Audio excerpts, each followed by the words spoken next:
Hello everyone. Welcome back to the channel. In this video, we're going to show you how to set up Siri to respond only to your voice. Personalizing Siri to recognize just your voice can enhance your device's security and offer a better user experience. To get started, open the Settings app on your device. Scroll down until you find the Siri and Search option and tap on it. Once you're inside, look for the option labeled Listen for Hey Siri or Listen for Siri.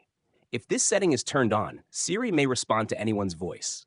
To increase security and ensure Siri responds only to you, toggle it off. Now, let's set up voice recognition. Turn Hey Siri or just Siri back on, depending on what you see. This will prompt a setup process where Siri learns your unique voice pattern.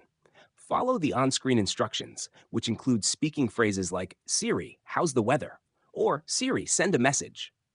Ensure you're in a quiet place for the best results during this setup process. Once the setup is complete, Siri will only respond to your voice.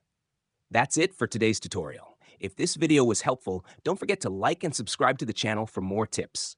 Thanks for watching, and see you in the next one.